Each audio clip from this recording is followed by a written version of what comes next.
Hey guys, welcome back to the channel. It's Jason and,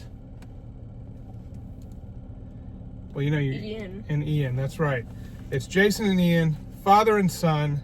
If you don't know, this is a family channel. If this is your first time, we're a channel that promotes faith, family, and fun. And this video falls in the fun category.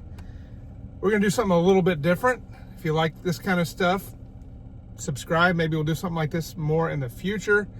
But it's a big weekend coming up, not just Easter weekend, which that is where our priorities lie. We should promote Easter, and of course we put that over everything with the death, burial, and resurrection of our Lord and Savior, Jesus Christ. So if you don't know Jesus as your Savior, well, find out on Easter weekend what he's done for you.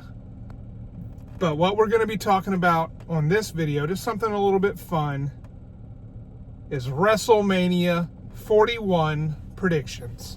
That's right. Ian has compiled a match card for night 1 and night 2 tentatively. Of course, you know, cards subject to change on either night. They can make last minute changes. You never know what they're going to do. So this is we're filming this video on Thursday night, WrestleMania week, and SmackDown has yet to happen, so we're still looking at SmackDown happening tomorrow, so there could be some changes. In fact, I'm going to go ahead and throw this out there. I'm predicting there will be an added match with Randy Orton against somebody. So probably Solo. That's what we're leaning towards. I guess we'll find out. But we did not put that on the list because it hasn't been announced yet. But just so you know, there's one more television program before WrestleMania, that being SmackDown, as far as things could happen, additions made, matches made, you never know. So, Ian, are you ready to go down with night number 1 of WrestleMania 41? I guess we'll preface, you're probably saying, who are we to make predictions? Well, in 2025, it has now been, let's see, what is that? I started watching wrestling in 1989/90-ish. So I really haven't stopped. Now there's maybe been a period or two where I don't catch every single show of every single thing, but I've pretty much kept up with wrestling for, what is that, 35 years? Yeah, 35 years about. So yes, I do have some experience as a fan, and I love it. Now, of course, you got to take it for what it is. It's entertainment, and right now it's been fun to watch lately. And, well, Ian, how long have you been a fan? Like 2 or 3 years. 2 or 3 years. And I know we got into it real heavy together with the Bloodline story. So I think that was a huge moment in modern wrestling, or huge storyline in modern wrestling. But if you're watching this video, chances are you're a wrestling fan. I don't need to spend a whole lot of time talking about who these people are. We're just going to go right down to match predictions, and we're going to start with night 1, Jade Cargill versus Naomi. Now, I personally, I'm not going to, no offense, I'm not really interested in this match at all. I'm sure they'll put on a decent match. You know, Jade Cargill is pretty strong, pretty phenomenal as far as impressiveness and athletic ability. Of course, Naomi has been a long time stay, and of course she left for a minute, but she's been around for a long time, and she always can put on a good match. So with that being said, I don't really care about this match. I'm sure it'll be interesting. It's a spectacle. It's WrestleMania. So I'm not going to be disappointed when certain matches come on, but this is not a match I'm looking forward to by any stretch of the imagination. Any thoughts on this? No? I guess we'll go ahead and we'll still pick the winner. I feel like Jade Cargill is the one that they're really pushing at this point. I feel like she's probably going to be the one, unless there's some sort of interference that causes her to lose. I think is, for me, Jade Cargill's going to take the win on that one. Naomi. You think Naomi? Yeah. Any reason why, or just because? Just because I don't really care for it. Try to speak louder, though. All right, so this next one's kind of fun. Kind of takes me back, and I'll explain that in just a second. We've got Rey Mysterio versus El Grande Americano. Now, this is just fun because this takes me back to Mr. America. Early 2000s, Hulk Hogan with a mask as Mr. America. So now we have, I don't want to spoil anything, Chad Gable in a mask as El Grande Americano. And so it's entertaining, it's fun. Of course, who's behind the mask, but everybody knows it's him, and it's just part of the fun story. And then, of course, he's going to have an excellent match with Rey Mysterio, who's been wrestling since the womb. 20, 30 years. You know, of course, I saw him in the 1990s, which was part of WCW, but he's been around even since before that. So, I think this is just going to be entertainment, but this is going to be a spectacle. This is going to be a great match. It's one of the matches I'm looking forward to. I don't know, you know, do they give it to Rey Mysterio? You know, I believe, if I'm not mistaken, Rey Mysterio's in his 50s. He is still rocking it in the ring. I think it's El Grande Americano, because I don't think that like Rey Mysterio should win. Yeah, I don't. I would rather see El Grande Americano win. I think he needs to win. But I can't be mad anytime Rey Mysterio wins the match. I can't get mad at that. But my personal preference, El Grande Americano is who I want to see walk out as the winner. We're going to move right along to the World Tag Team Championship. It's the War Raiders versus the New Day. Now, we're far from the original New Day, from when New Day was really a top attraction. I think right now they're doing something a little different as bad guys, heels, so to speak. So I do think that the New Day holding the titles will be more entertaining than the War Raiders.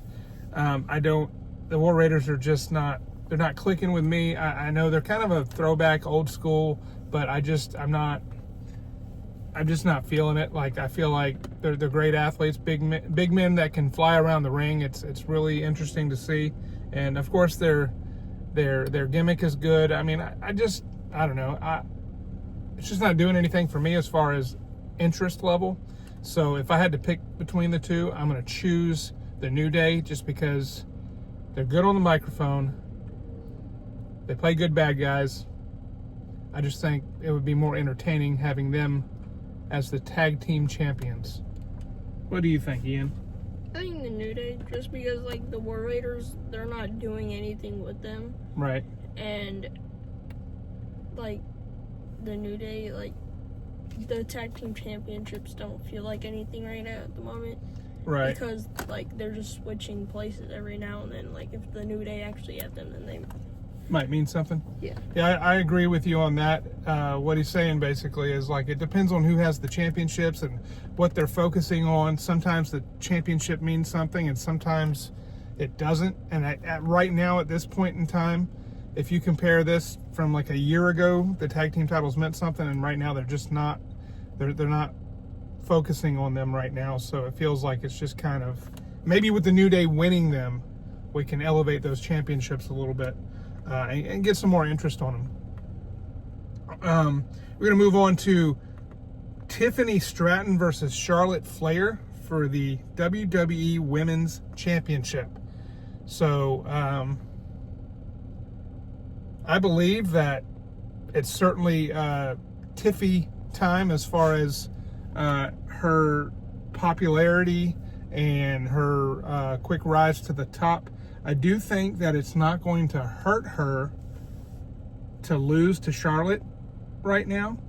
I think it would do more damage, even though Charlotte's a main event player. I do think that she kind of needs this one right now to stay on top. Really, I don't think it would hurt Tiffy to lose this one. That's just my opinions or my thoughts. Do you think they're gonna have Tiffany beat Charlotte Flair?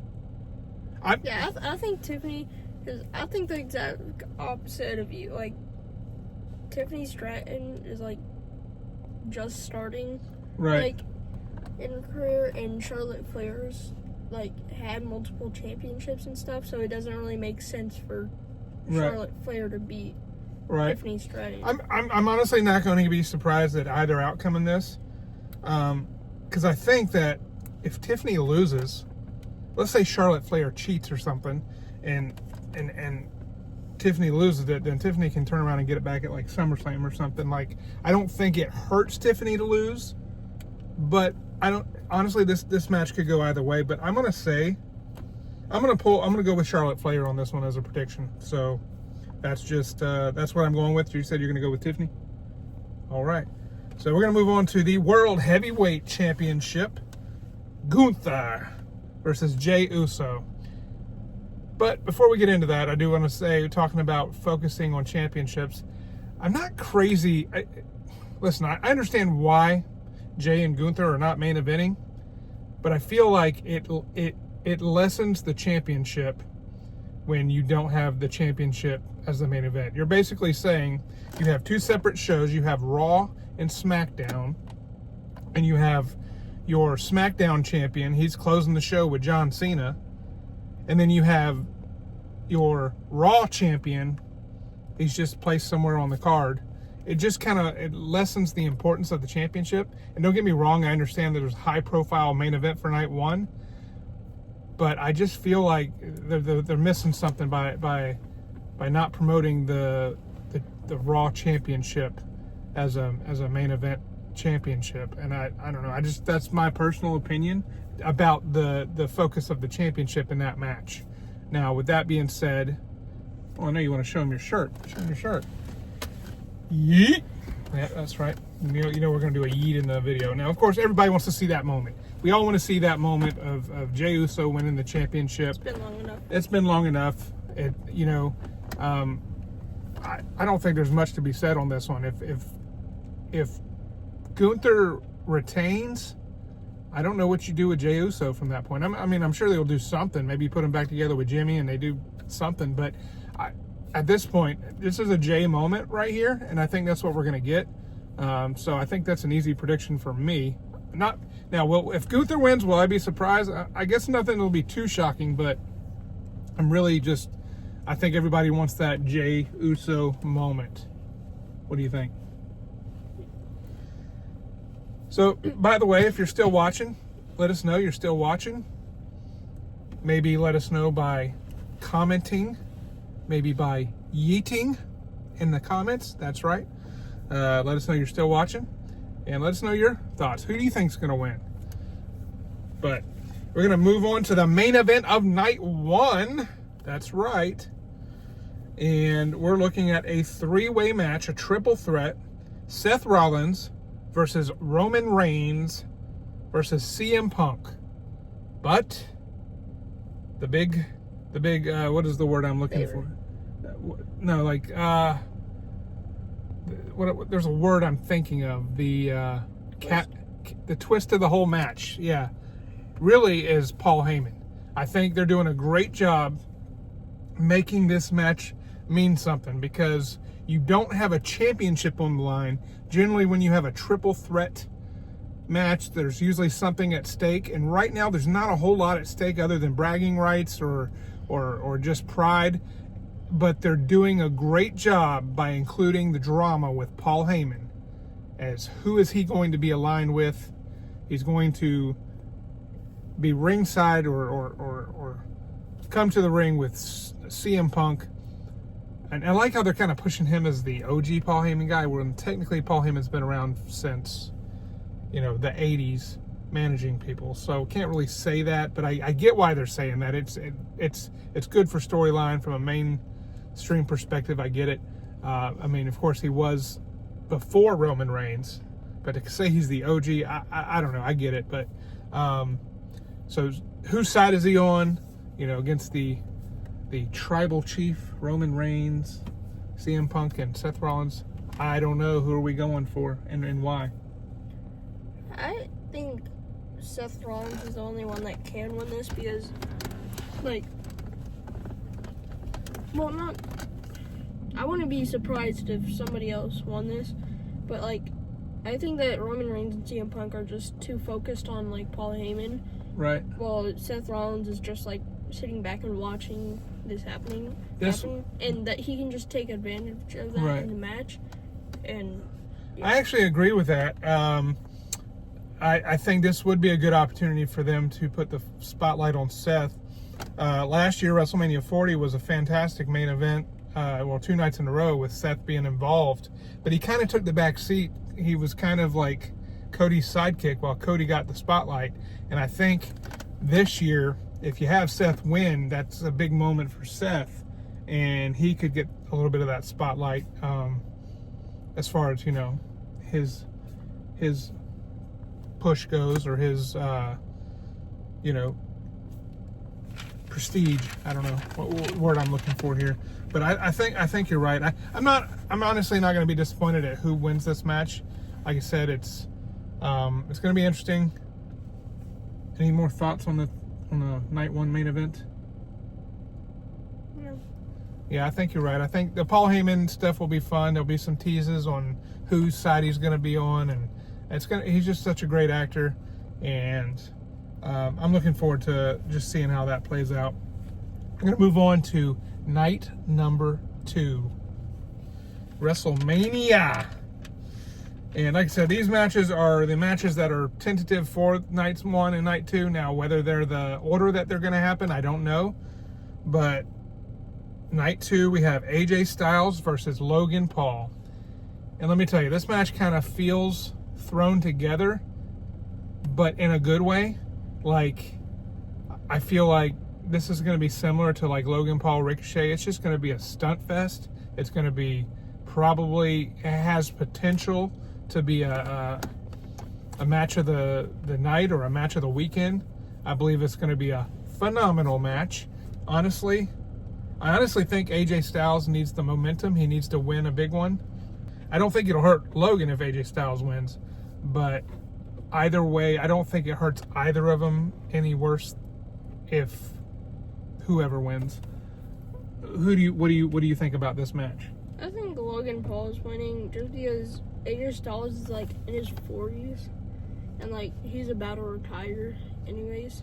Yeah. And like it wouldn't really do anything for him to win because like yeah, and like Logan Paul hasn't been really doing anything, so it only makes sense for him to win.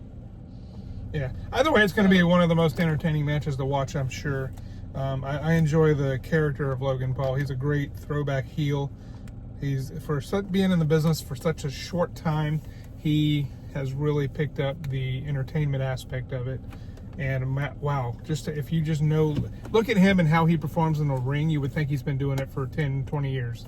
And he's only been doing it for a couple years now. What, 3? 3, yeah, if that. And it's been at a part-time schedule. And now he's more focused as far as I know. So our final, I guess it's hard to predict. I guess I'll go with Logan Paul as well as far as who's probably going to win. Then we have a street fight match with Damian Priest versus Drew McIntyre. To be honest with you guys, this is another one of those matches I put up there with Jade Cargill and Naomi. Drew McIntyre has really done a great job over this past year, really enhanced his character being a bad guy and just grabbing a hold of that spotlight and being really just a main event guy. I just don't care for the feud with Damian Priest, to be honest with you. It doesn't grab my interest. So with that being said, I'm going to say they're probably going to give it to Damian. If I had to guess, I'm not sure. But I'm going to say that this is probably, so far, the second match that I really just have zero or little interest in. And it's no offense to the talent. They're both great in the ring. I don't care for the story. This isn't doing anything for me. What about you? I have Drew McIntyre winning just because, like, talk a little bit louder and clear. Damian Priest, like, this isn't really doing anything for him because he's already beat Drew McIntyre so many times in the past. Like, if he wins again, it means nothing. Drew McIntyre isn't doing anything, so, like, to get him, like, back on track, it would probably be a win at WrestleMania. Right. And, like, Damian Priest can just go on and do something else, because...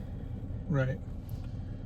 All right, so we're going to move right along. We have the Women's Tag Team Championship, Liv Morgan and Raquel Rodriguez versus Bayley and Lyra Valkyria.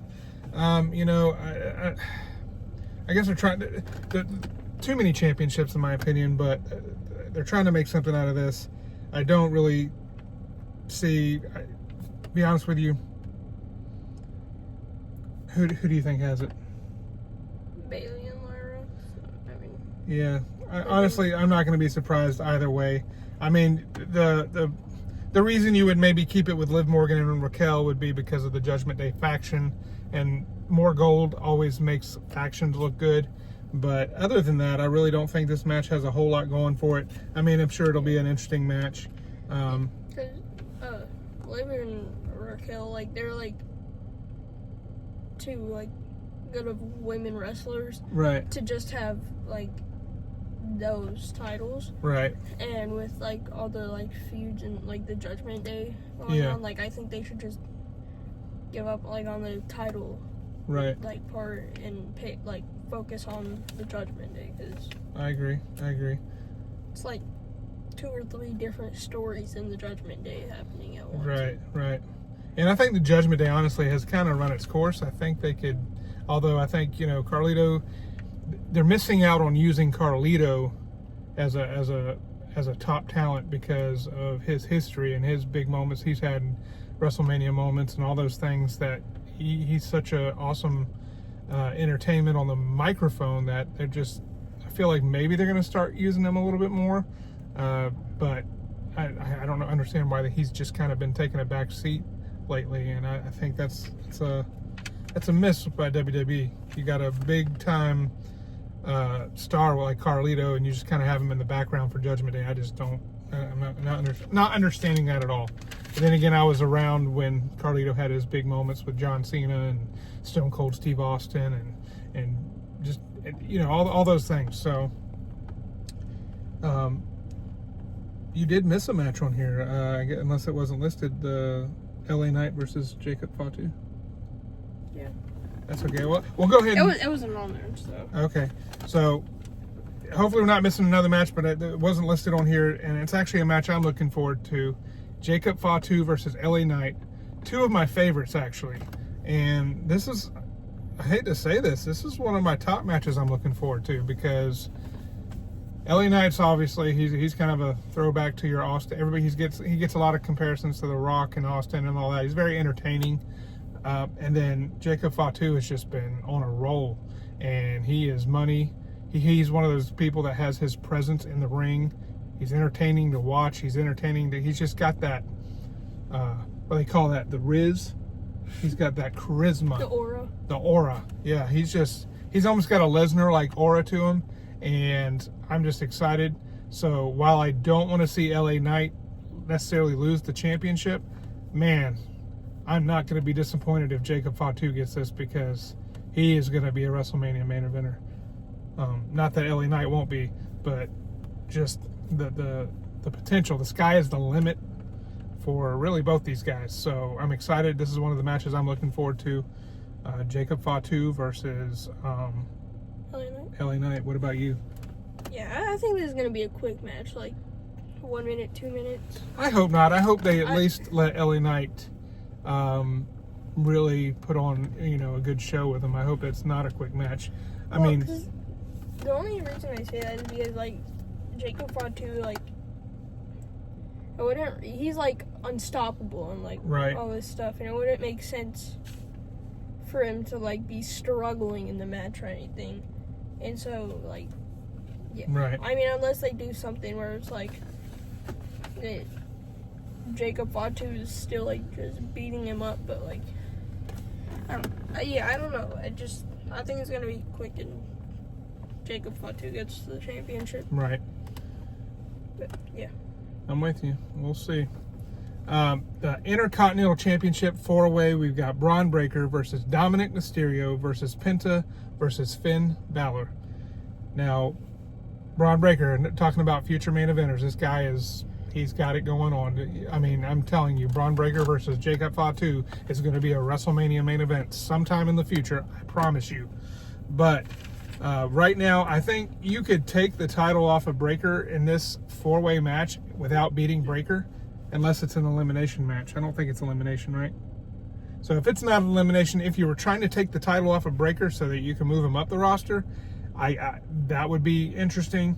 Otherwise, I don't see any reason why you just need to take the title off of Breaker. I think you would have him win. Otherwise, your other thing that you could do is, they're really trying to push Penta. That I could see that happening. But again, I don't think Breaker needs to be in any decision unless he's in a winning decision. So if he's going to lose, he does not need to be, his shoulders do not need to be on the mat. What do you think? I actually think that Braun Breaker is the only one that can't win. Really?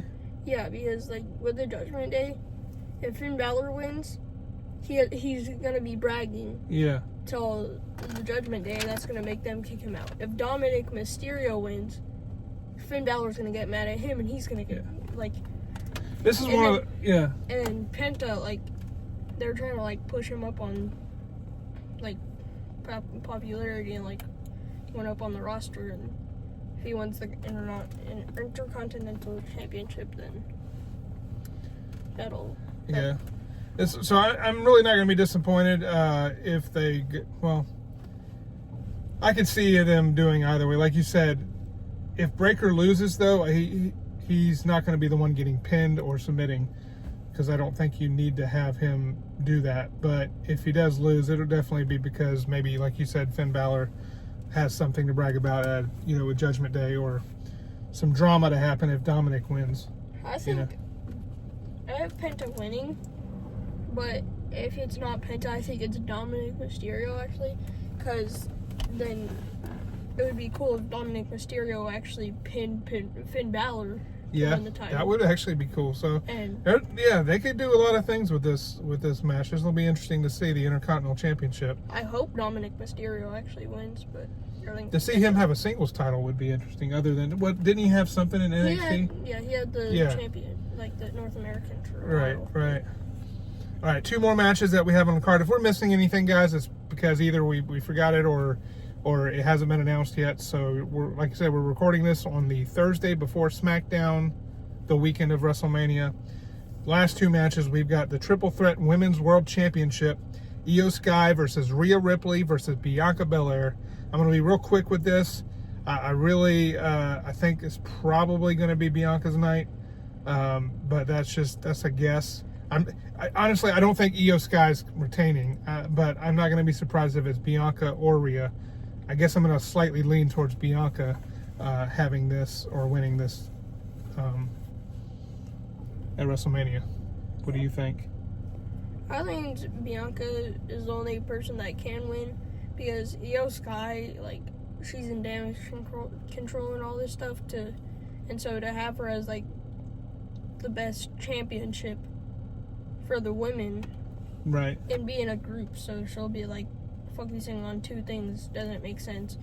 Rhea Ripley's had the championship 2 times in the past year or 2, so she doesn't need it. And Bianca Belair, I think they just need to elevate her more, because she has the talent. Right. Yeah. So this one, I definitely think. Yeah, I'm with you. You said Bianca, right? Mm-hmm. Yeah. So I think that's where we're going with that. And then our last match, of course, the main event of WrestleMania. Definitely, we've had our eye on this. It's been entertaining. Not exactly where I thought they were going with John Cena as the heel, as the bad guy. From what I've watched so far, I think he's supposed to be on SmackDown, so we'll see how that plays out. But it's been an interesting the promos they've had back and forth. John Cena as a bad guy. Last one was their best one. Was it? I need to find out if I've watched the most recent one. I probably have. I don't remember. All in all, and me and my son have had this conversation many times off camera, that there is more entertainment value in having John Cena get that record, the 17th time, holding the record as a bad guy.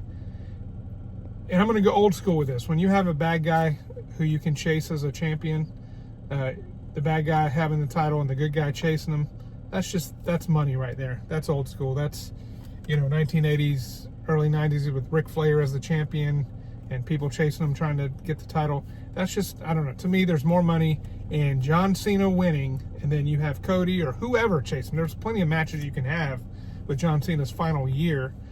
So I think you have Cena win the championship, carry it all the way to the end of the year.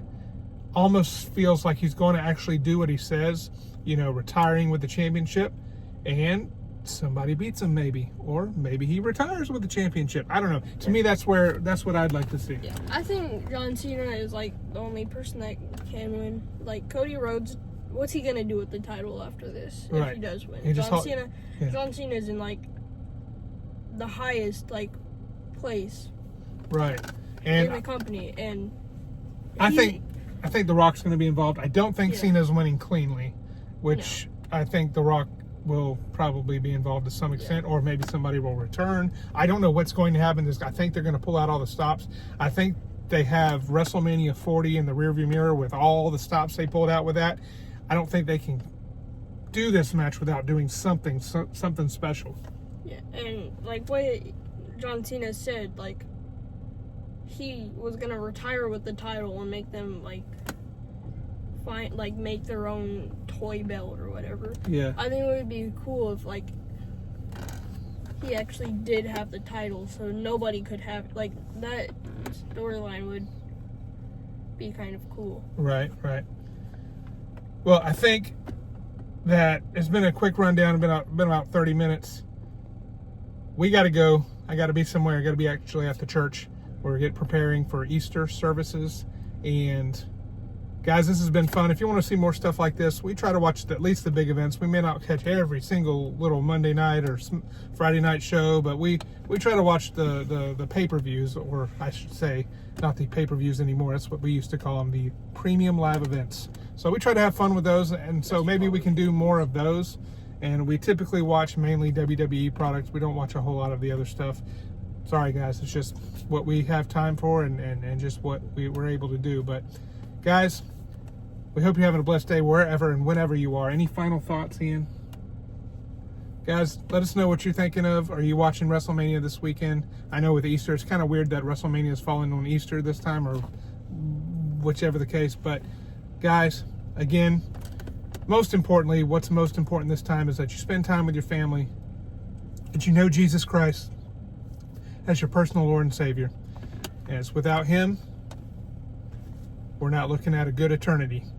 And what He did for us on the cross, when He was nailed to the cross for our sins, guys, that's what it's all about. Put our trust in Him, because He conquered death so that we can live with Him in us and share life eternally. God bless, guys. We'll see you on the next one.